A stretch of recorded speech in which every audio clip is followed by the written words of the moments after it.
Buenos días y bienvenidos a este acto de la Real Academia de Medicina de la Comunidad Valenciana sobre las conferencias de los premiados por esta academia en el año 2023.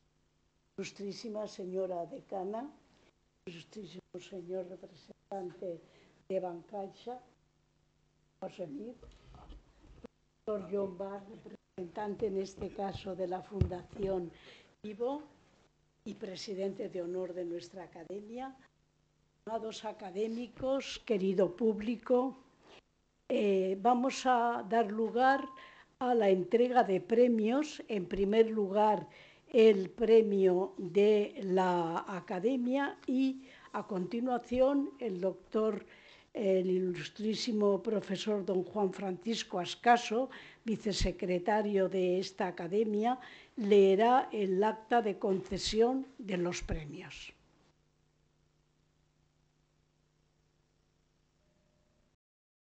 Reunidos los miembros nombrados por la Junta de Gobierno de la Real Academia de Medicina de la Comunidad Valenciana para valorar los trabajos que optan al Premio Real Academia de Medicina de la Comunidad Valenciana del año 2023, acuerdan proponer la concesión del premio al trabajo titulado Una nueva enfermedad periférica causada por una nueva variante TRMT5 que define una nueva enfermedad mitocondrial. Firmado por todos los miembros de la comisión, en Valencia, a 30 de noviembre de 2022.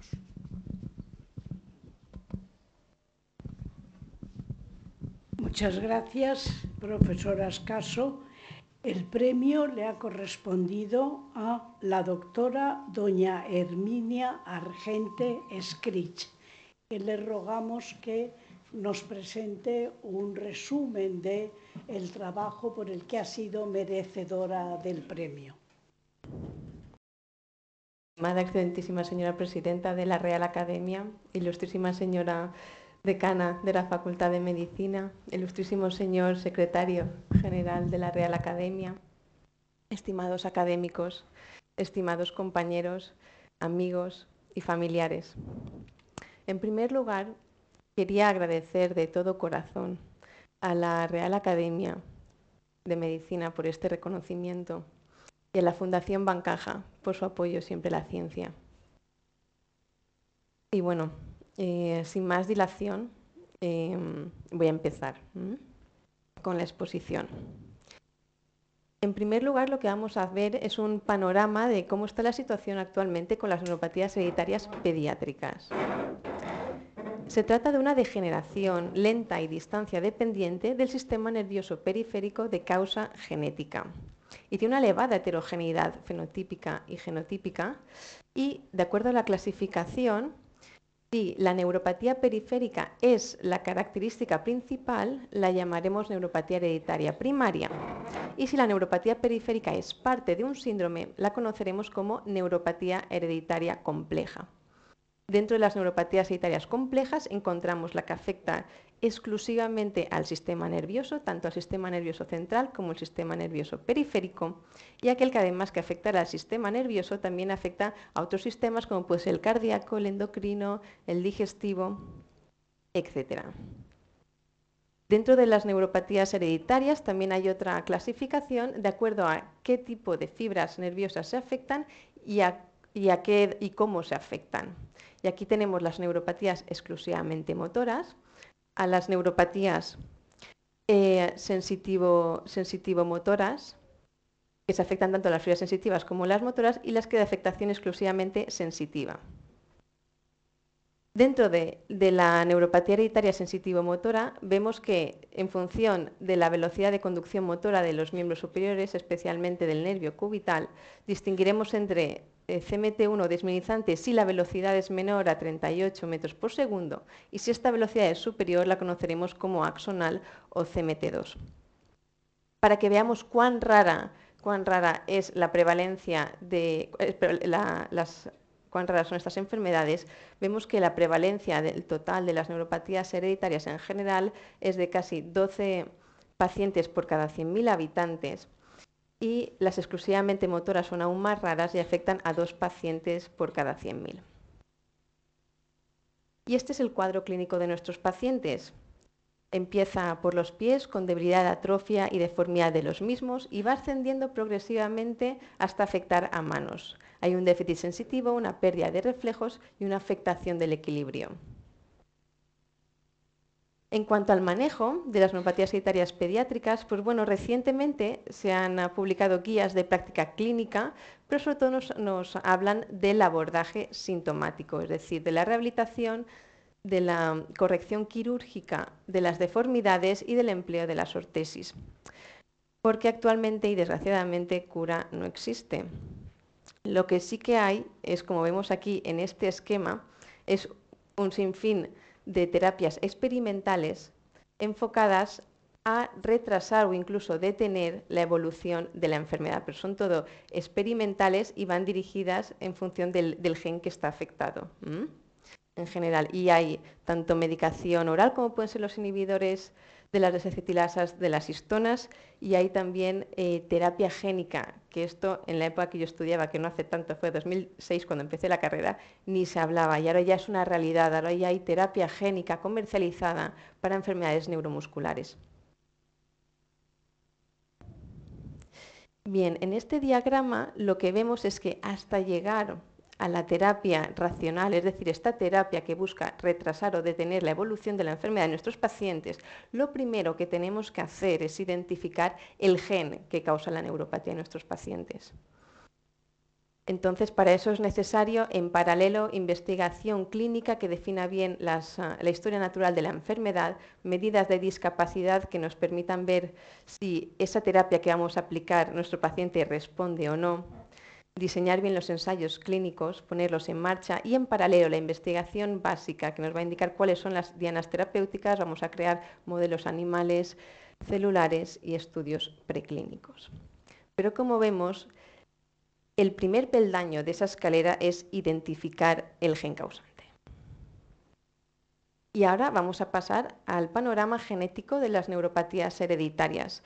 Desde que se describiera por primera vez en el 1991 la duplicación del gen PMP22, que es el asociado al subtipo más frecuente de las neuropatías, que es el CMT1A, esto fue descrito por Vincent Timmerman, que en aquel momento era doctorando y no había llegado ni a los 30 años de edad. Desde que lo describiera, ahora actualmente, y gracias a la revolución de la genética y las técnicas de secuenciación masiva, ahora ya conocemos más de 120 genes y todos los patrones de herencia.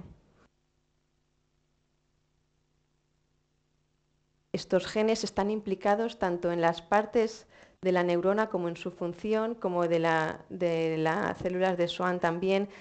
Implica a la dinámica mitocondrial, fusión, fisión, al transporte axonal, a la envoltura nuclear, a todo prácticamente. Y ahora aquí me he querido centrar más en las neuropatías hereditarias de inicio congénito o durante el primer año de vida. ¿Cuán buenos somos diagnosticando a estos pacientes? Pues bien, aquí lo primero que les presento es un artículo muy importante en este campo, que fue del mismo grupo de Vincent Timmerman, publicado en Brain en el 2011, y ellos identifican a 77 pacientes con neuropatía hereditaria congénita o de inicio en el primer año de vida. Y ellos, utilizando un abordaje en la era del gen a gen, que era la secuenciación con Sanger era tediosa, lenta y muy cara, ellos consiguieron diagnosticar genéticamente al 45% de sus pacientes. Entonces aquí lo que he hecho es que en la cohorte que publicamos en el 2021 de 99 pacientes me he centrado en aquellos de inicio congénito en el primer año de vida. Y en esta cohorte nosotros tenemos 42 pacientes. Aquí ya se había producido la revolución, la democratización de los estudios genéticos.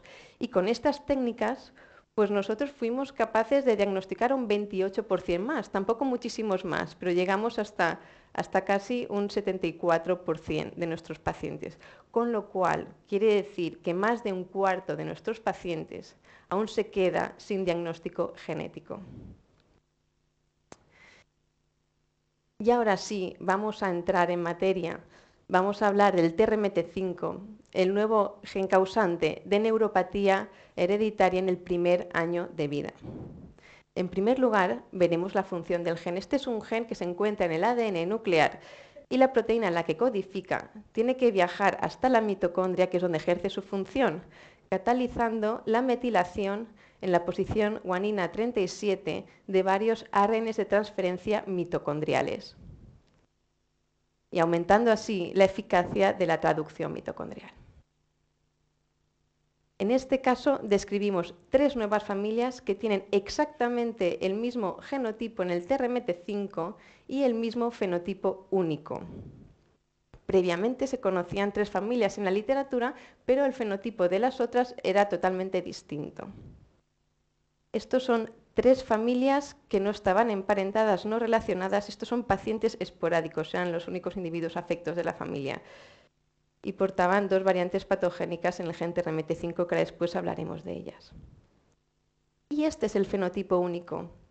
Ven, lo que más destaca de estos pacientes es la neuropatía periférica. Estos pacientes se parecen mucho a las imágenes que hemos enseñado antes, con la deformidad en los pies, la atrofia y la debilidad. Son tan similares que aquí lo he comparado en una tabla y aquí vemos que el inicio de todos ellos estaba en el primer año de vida, incluso congénito o antes de los 2 años de edad, y se manifestaba con un retraso en la adquisición de los hitos motores, sobre todo en la marcha y la inestabilidad al sentarse. Tenía afectación de primera motoneurona con signos piramidales en la exploración. Tenían también ataxia pendicular y ataxia de la marcha, discapacidad intelectual. 2 de ellos no podían producir lenguaje y uno de ellos, que sí que hablaba, tenía trastorno con déficit de atención e hiperactividad. También había retraso en el crecimiento y en uno de ellos incluso déficit de la hormona del crecimiento, escoliosis tenían 2 de ellos, contracturas y sobre todo lo que más destacaba era la discapacidad que tenían. Estaban muy afectados, eran pacientes que antes de los 14 años de vida ya necesitaban una silla de ruedas para desplazarse. Y aquí vemos los estudios de conducción nerviosa. Es decir, son pacientes, aquí vemos que las fibras motoras tienen una velocidad de conducción claramente en el rango desminimizante, entre 20 y 35 metros por segundo. Y vemos como los nervios sensitivos ya no tienen potenciales desde la tierna edad de los 19 meses. Y vemos como en la resonancia cerebral hay una clara atrofia vermiana y hemisférica, cerebelosa, y en la resonancia muscular vemos como hay una atrofia de los músculos de los muslos y una sustitución grasa del músculo peroneo largo. Cuando hacemos el estudio de las biopsias, vemos que en el músculo esquelético, a la microscopía óptica con la tinción hematoxina eosina y ciclooxigenasa es normal, pero en la microscopía electrónica ya se ven las mitocondrias grandes y fusionadas. Y cuando hacemos un análisis enzimático de la cadena respiratoria mitocondrial, este es bastante normal, a excepción de una disminución leve que vemos ahí en el complejo 1, en uno de los individuos. En cuanto al estudio del nervio sural, en estos cortes semifinos vemos que hay una disminución de las fibras mielínicas y una pérdida de fibras moderada. Y aquí vemos cómo hay mielina detenida y grandes mitocondrias. En el caso de abajo vemos que la vaina de mielina está delgada y tiene unas extensiones anómalas también. Y aquí finalmente vemos como el proceso de compactación y la conformación de la vaina de mielina también está alterado. Por eso nosotros nos planteamos que o bien se trata de una mielinización retrasada o bien el proceso de mielinización está detenido. Aquí, en cuanto a los hallazgos genéticos, vemos que son portadores de 2 variantes. La primera de las variantes es una pequeña deleción que da lugar a una proteína truncada. Esta ya se había publicado previamente en 3 familias. Y la otra es la nueva variante, que es la que describimos nosotros, que es un cambio de un aminoácido por otro. En la posición 222, una isoleucina por una treonina. Como es exactamente igual en las tres familias y estas familias no están relacionadas, nos planteamos, ¿puede que sea prevalente en nuestra región esta variante? Y aquí cuando hacemos el alineamiento múltiple interespecies, vemos que en todas ellas está muy altamente conservado y todos tienen en esa posición una isoleucina. Aquí esta es la representación de la estructura cristalina de la proteína abrazando a una ARN de transferencia. Y vemos que la isoleucina en la posición 222 se encuentra en el dominio de 2 de la proteína y esta es la que participa en la unión de la ARN de transferencia y en la catálisis. La isoleucina 222 está en un ambiente hidrofóbico y lo estamos cambiando por un aminoácido polar, como es la treonina, con lo cual nosotros hipotetizamos que produce una desestabilización del dominio de 2. Hacemos un repaso al fenotipo de estas tres nuevas familias con neuropatía hereditaria asociada a TRMT5. Tiene una estatura corta, atrofia cerebelosa, discapacidad intelectual, afectación de la motoneurona, un retraso global del desarrollo y lo que más destaca es una neuropatía desminimizante de predominio sensitivo. La cascada de minimización, como hemos visto, es anormal, mientras que la cadena respiratoria mitocondrial es bastante normal. ¿Qué es lo que se había publicado hasta ahora y por qué nuestras familias son tan distintas? Antes se conocían tres familias, como hemos dicho antes, que presentaban intolerancia al ejercicio, afectación sistémica, cardíaca, endocrina y múltiples deficiencias en la cadena respiratoria mitocondrial. Y lo que destacaba es que la neuropatía periférica de estos pacientes publicados previamente se desarrolló a partir de la cuarta década de vida y no era para nada prominente en su fenotipo. Tampoco tenían afectación cerebelosa como nuestros pacientes. Ahora les quería comentar que el hecho de que este fenotipo fuera tan nuevo hizo que el OMIM introdujera unas modificaciones en esta herramienta. Bueno, recordemos que es el mayor catálogo online de genes humanos de enfermedades genéticas, que fue fundado hace más de 50 años por el Hospital Johns Hopkins y que es una herramienta ampliamente empleada por genetistas y por médicos que se dedican a las enfermedades raras y genéticas. Así es como lucía la entrada del gen TRMT5 en este catálogo y vemos cómo tras la publicación de nuestro trabajo lo que hicieron fue cambiarle el nombre de la enfermedad, poner en primer lugar, incluso nombrar a la neuropatía periférica, ponerla incluso en primer lugar, dándole así la importancia a la neuropatía hereditaria como la tiene. Bueno, y quería, si me lo permitís, dar las gracias a todos los grupos de investigación con los que he podido aprender todos estos años, como es el grupo de investigación en patología neuromuscular y ataxias del Hospital La Fe, el grupo de neuropatías del Hospital Pediátrico de Sydney, el grupo de genetistas del Príncipe Felipe.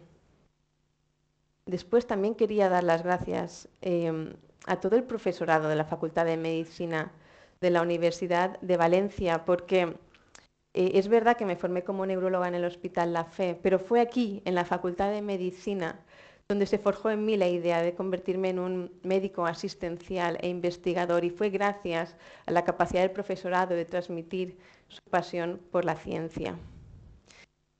Y también quería dar las gracias especialmente al profesor Pallardó por su apoyo ahora ya hace más de 2 décadas y por ser un referente en las enfermedades raras y bueno, en un campo en el que pues yo ahora soy una recién llegada, en realidad. Y finalmente, en el plano personal, yo quería dar las gracias a todos mis amigos, compañeros y a mis familiares, a todos los que están aquí, a los que no han podido venir y a todos los que siempre estarán en nuestros corazones. Y en especial a mis padres por su amor incondicional. Muchas gracias.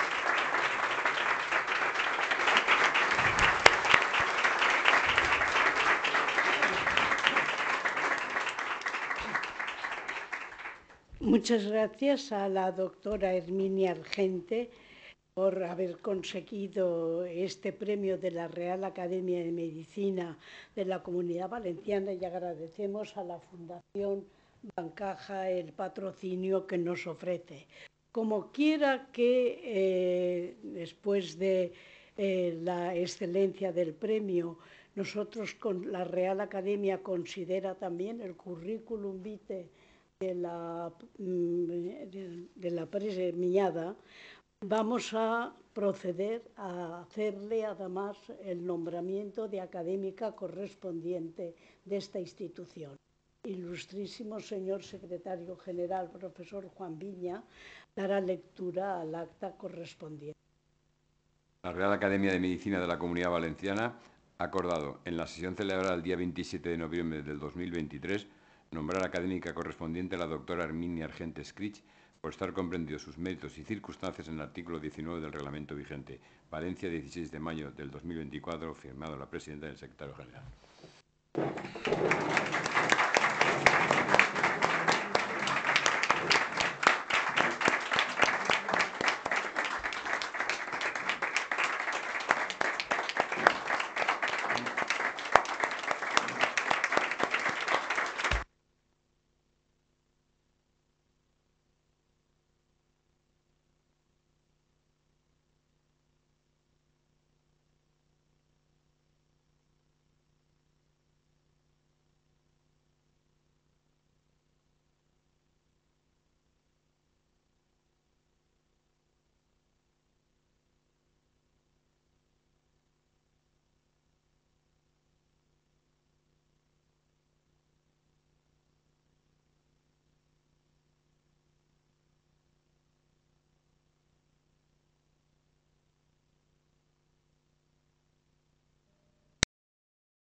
Reunidos los miembros nombrados por la Junta de Gobierno de la Real Academia de Medicina de la Comunidad Valenciana para valorar los trabajos que optan al premio Profesor Antonio Llombart Rodríguez, Fincibo, del año 2023, acuerdan proponer la concesión del premio al trabajo titulado Trametivit sensibiliza el carcinoma de pulmón con mutación CRAS, bloqueando la regulación negativa de PD1-PDL1, cuyo autor es el doctor Ignacio Gil Bazo. Gracias, Juan. A continuación, el doctor Gil Bazo tiene la palabra para presentarnos también un resumen del trabajo premiado. Miembro del patronato de Bancaja, ilustrísimo profesor Llombart, ilustrísimos académicos, colegas, amigos y familiares. Es para mí todo un honor, un placer y un motivo de profundo orgullo y agradecimiento esta distinción y este premio recibido, que agradezco, como digo, profundamente. En los próximos 20 minutos voy a intentar resumir en realidad un trabajo que intenta abarcar más y que probablemente representa los últimos 18 años de mi carrera profesional y asistencial y académica. Esta es la agenda que voy a intentar cubrir, que lo voy a hacer de forma muy sintética, o lo voy a intentar, para que sobre todo se pueda entender bien a dónde hemos llegado y la relevancia del trabajo que ha merecido el reconocimiento que hoy se otorga.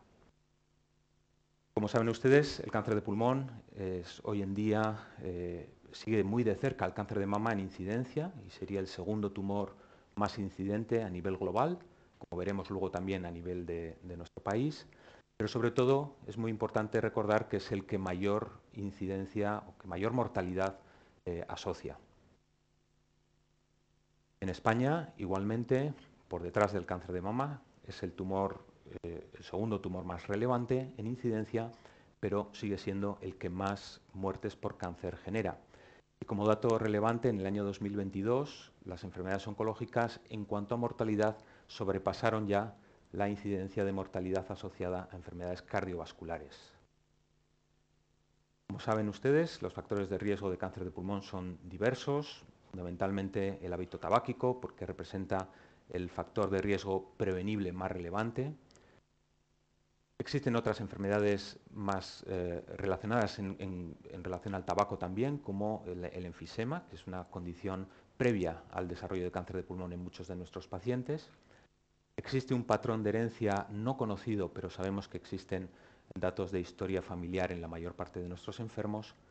Y existen, por supuesto, contaminantes de diversa índole, las partículas de diésel, el humo de leña y, más recientemente, el gas radón, la exposición a gas radón y, por supuesto, la exposición a asbestos y otros tóxicos laborales.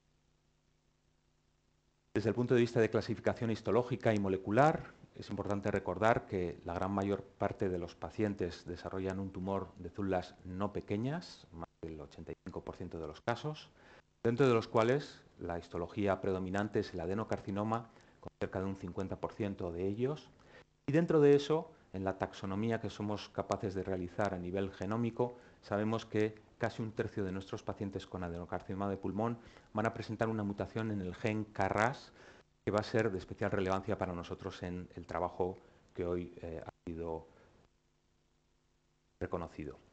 Esta es la vía de señalización del oncogen KRAS, que al final lo que genera es una capacidad aumentada de proliferación de las células tumorales y de otros procesos prooncogénicos que ahora vamos a ir desgranando. Las mutaciones de KRAS no solo son relevantes en cáncer de pulmón, ahí vemos que el tercer tumor más frecuente en cuanto a mutaciones de KRAS es el adenocarcinoma de pulmón, pero el más relevante es el carcinoma de páncreas y en segundo lugar el carcinoma de colon. Y como vemos en la imagen de la derecha, esa presencia de mutaciones de KRAS conlleva inherentemente un peor pronóstico de todos los pacientes, indistintamente del tipo de tumor. En el caso del cáncer de pulmón, lo ven en la imagen de la derecha, esa presencia de mutaciones de KRAS también condiciona un peor pronóstico. Este es un resumen poco detallado de la evolución en el tratamiento del cáncer de pulmón no microcítico metastásico en los últimos 70 años prácticamente. Como pueden ver, la quimioterapia que se empezó a utilizar a principios de los años 60 sigue acompañando el tratamiento de la mayor parte de nuestros enfermos. No hemos sido capaces de desprendernos de ella como una herramienta fundamental terapéutica.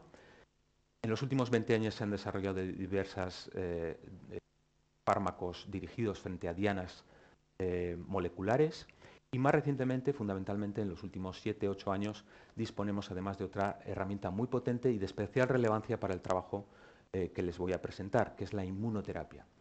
De forma muy resumida, lo que permite es activar el reconocimiento de la célula tumoral por parte del sistema inmune y que sea este el que tenga una mayor capacidad efectora antitumoral para destruir esas células del cáncer que presenta nuestro paciente. Esta es una imagen que resume el desarrollo casi vertiginoso en cuanto a número de aprobaciones y de fármacos que hoy en día disponemos de ellos frente al cáncer de pulmón de la mano de la inmunoterapia, solo de inmunoterapia. Es verdaderamente una historia de éxito, y una historia de éxito reciente. Sin embargo, sabemos que la presencia de mutaciones en KRAS y en otros genes de forma concurrente como STK11 y KEAP1 limita la acción de esa inmunoterapia, reduce la supervivencia de nuestros pacientes y limita también la respuesta al tratamiento.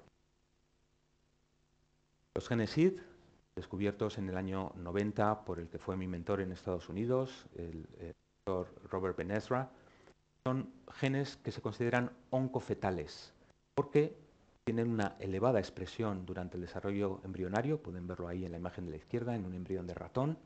Fundamentalmente tienen mucha relevancia en el desarrollo de la cresta neural y vascular. Posteriormente, en los tejidos sanos adultos, la expresión del gen desaparece y solamente en el caso de la aparición de un tumor vuelve a expresarse de nuevo. Cuando esto se expresa, y en concreto dentro de los 4 miembros de esta familia, el gen de interés para nosotros es ID1, vamos a ver que va a ocurrir una serie de procesos de la mano de la expresión de ese gen, que tiene que ver con la proliferación, con la diferenciación, con la metástasis, la angiogénesis, el stem cell nest y más recientemente descubierta la inmunomodulación, un gen inmunosupresor. Tiene menos capacidad el sistema inmune de reconocer el tumor cuando ID1 está presente protegiendo al tumor. Hace más de 10 años, por primera vez, fuimos capaces de identificar que efectivamente en cáncer de pulmón la expresión de ID1 era un factor diferencial con respecto a los tejidos sanos, pero además condicionaba un peor pronóstico en todos nuestros pacientes con cáncer de pulmón, indistintamente del estadio tumoral. Fue la primera tesis doctoral que yo dirigí y es especial motivo de orgullo para mí, al doctor Pons. En ese mismo trabajo vimos que células que derivábamos del derrame pleural maligno de nuestros pacientes con cáncer de pulmón y que eran resistentes a quimioterapia y a radioterapia, cuando bloqueábamos genéticamente la expresión del gen de interés, de ID1, esas células volvían a hacerse sensibles a la quimioterapia y a la radioterapia. Pero además, fuimos capaces de ver que en los pacientes que recibían quimioradioterapia y que tenían una coexpresión de estos dos genes, ID1 y otro miembro de la familia, ID3, tenían un peor pronóstico, una menor respuesta y supervivencia al tratamiento.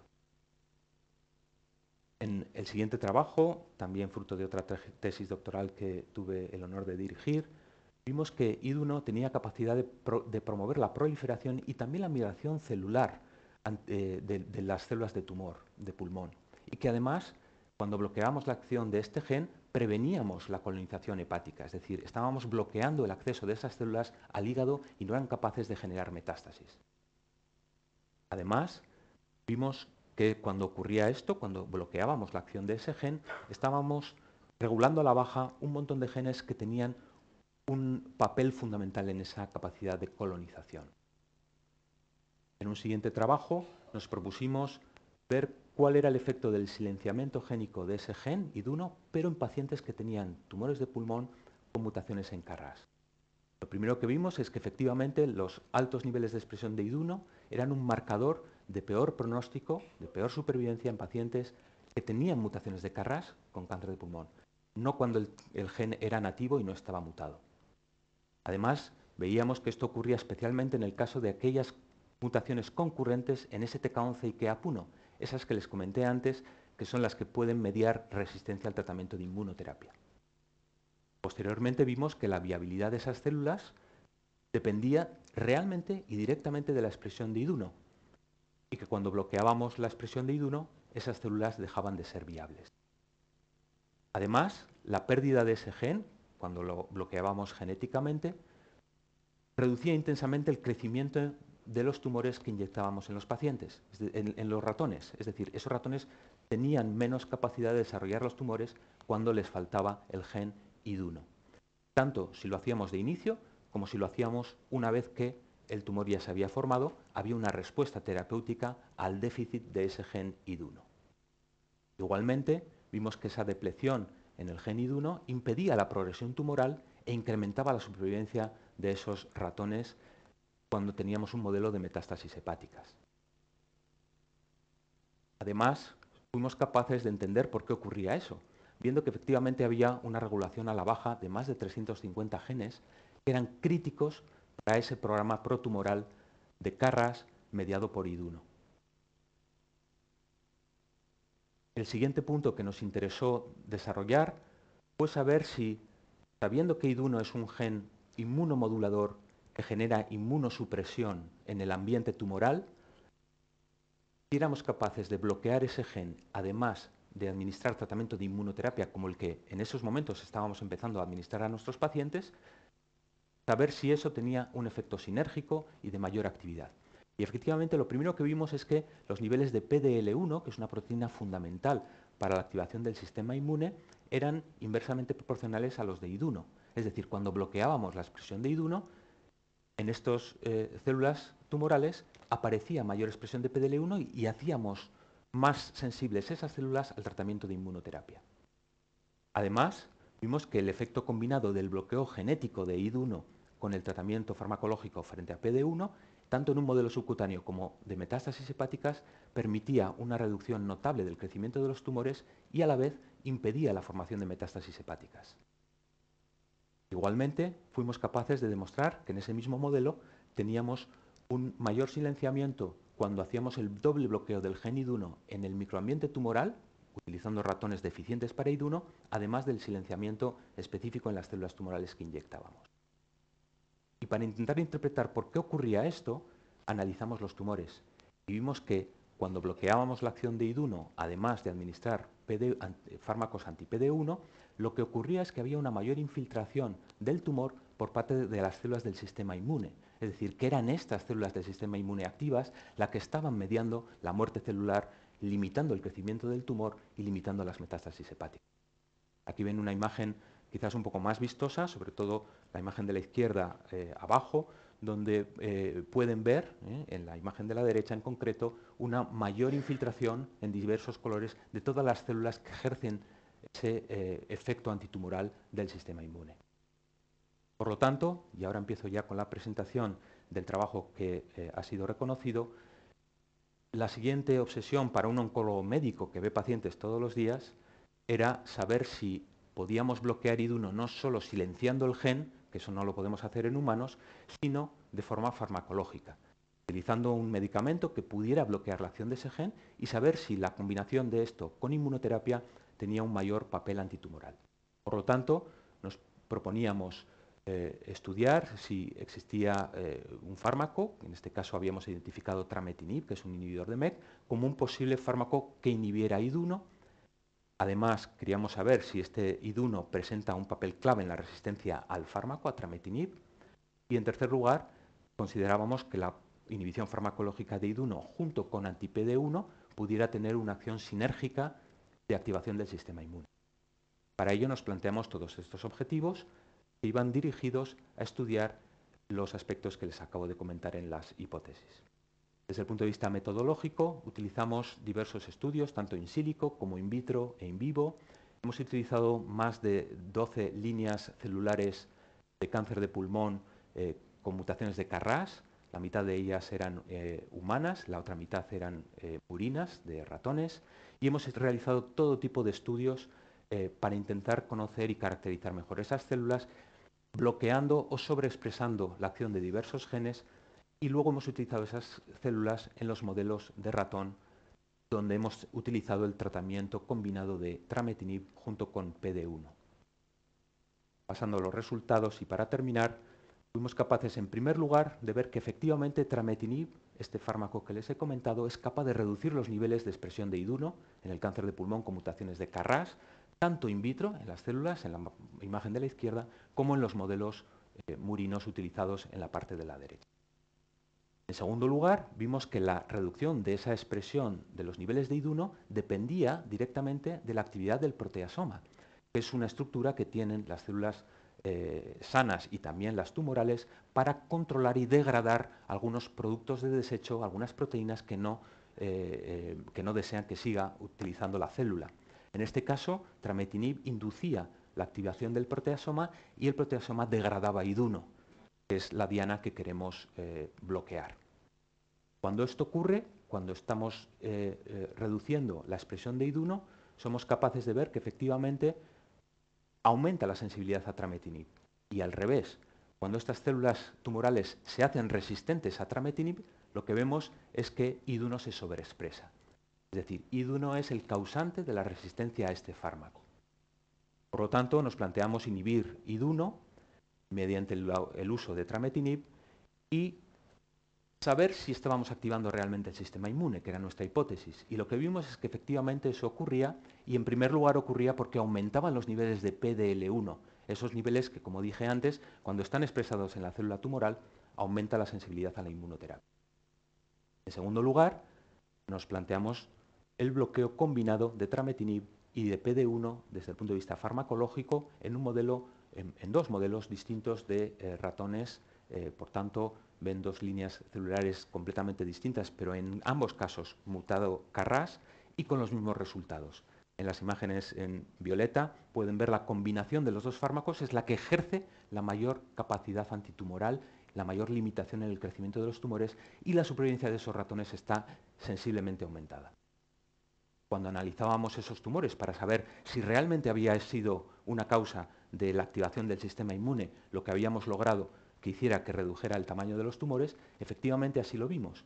Pero no solo aumentan las células que son efectoras, que ejercen la acción efectora del sistema inmune frente al tumor, sino que estábamos siendo capaces de bloquear aquellas otras células del sistema inmune que lo que hacen es precisamente lo contrario, las células mieloides supresoras y las células T reguladoras. Esas estaban reducidas en nuestros tumores. Para intentar confirmar si esto era así, volvimos a sobreexpresar el gen IDUNO en esos mismos modelos y lo que ocurrió es que efectivamente los tumores volvían a crecer y no eran sensibles a trametinib.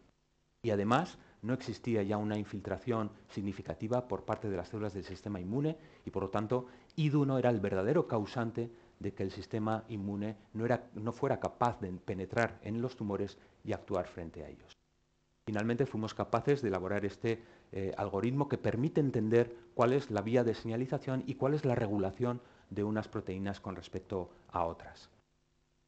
Este trabajo ha sido hace unas pocas semanas publicado en la revista Molecular Cancer, una revista del primer decil de la especialidad con más de 37 de factor de impacto. Y, por supuesto, dentro de los agradecimientos se ha mencionado expresamente el premio otorgado por la Real Academia de Medicina de la Comunidad. En conclusión y para terminar, trametinib, inhibidor de MEK, es capaz de activar el proteasoma y de este modo inhibir la expresión de IDUNO. Ese efecto del bloqueo farmacológico de IDUNO por trametinib, cuando lo combinamos con otro fármaco anti-PD1, activa de forma sustancial el sistema inmune. Primero, porque aumenta la expresión de PD-L1 y segundo, porque permite una infiltración del tumor por parte de células del sistema inmune efectoras antitumorales. Además, la activación de ese sistema inmune de forma sinérgica, mediante esa doble combinación farmacológica, eleva de forma clara la eficacia antitumoral y los tumores o no se forman o se reducen de forma sustancial en nuestros modelos en ratón. Por último, la activación inmune y la eficacia antitumoral depende directamente de la inhibición de IDUNO por trametinib. Y esto lo que abre fundamentalmente la puerta, y de nuevo, para un oncólogo que ve pacientes todos los días, es clave porque abre la puerta al desarrollo de un ensayo clínico donde podamos testar esta misma hipótesis, pero con humanos. Quiero, para terminar, agradecer a las entidades públicas y privadas que han confiado en nosotros y que nos han otorgado financiación para poder desarrollar todo este trabajo que, como digo, se ha desarrollado durante los últimos 18 años.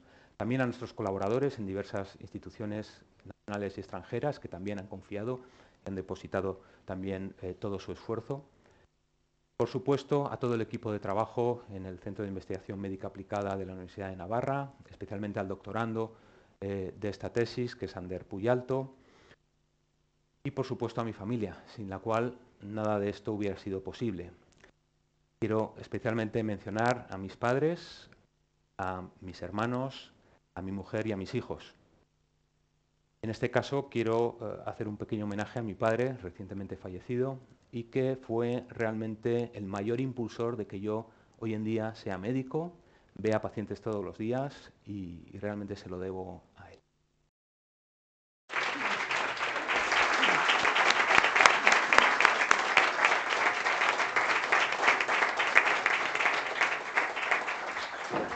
Muchas gracias por la presentación de este trabajo merecedor del premio que agradecemos a la Fundación FinCibo. Tenemos aquí al presidente, al profesor John Barr y al director general del IVO, don Manuel John Barr Fuertes. Y, al igual que en el caso anterior, además del premio, la suma con su currículum vitae hace que esta Real Academia tenga a bien concederle el nombramiento de académico correspondiente. El profesor Juan Viña, secretario general de la institución, leerá la correspondiente acta. La Real Academia de Medicina de la Comunidad Valenciana ha acordado, en la sesión celebrada el día 27 de noviembre del 2023, nombrar académico correspondiente al doctor Ignacio Gil Bazo, por estar comprendidos sus méritos y circunstancias en el artículo 19 del reglamento vigente. Valencia, 16 de mayo del 2024, firmado la presidenta y el secretario. Enhorabuena. Muchas gracias. Muchísimas gracias.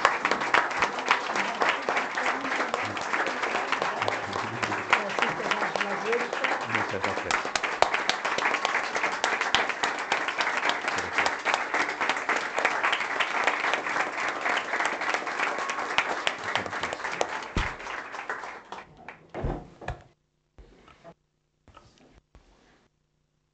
Bien, terminada la presentación de ambos premios, simplemente agradecerles su asistencia y recordarles que ya está hecha la convocatoria para los premios 2024, tanto del premio de la Real Academia como el premio de Fincibo y el premio Vitas que el otro día entregamos ya en la Hospital de Alicante. Por lo tanto, el día recordarles a todos, los premios están convocados, tienen ustedes ahí fuera en el tablón de anuncios y nos pueden solicitar las condiciones para optar al premio, cuyo plazo terminará, si no estoy equivocada, el día 31 de octubre. Por favor, habitualmente esperan a entregarlos el día 29 o 30, pero el plazo finaliza el 31 de octubre y esperamos que al año que viene podamos repetir un acto al menos de la categoría del actual. Creo que es una gran satisfacción para la Academia no solamente el haber podido conceder estos premios, sino además haber adquirido dos académicos correspondientes nuevos con los que esperamos tener todo tipo de colaboraciones en el futuro. Muchas gracias a la Presidencia por acompañarnos, todo a la señora decana, que sabemos que tiene múltiples ocupaciones, y a todos ustedes por su asistencia. Felicidades a los premiados y felicidades a la familia. Creo que los familiares que han venido deben sentirse hoy tan satisfechos y orgullosos como los mismos premiados. Muchas gracias a todos. Buenos días. Se levanta la sesión.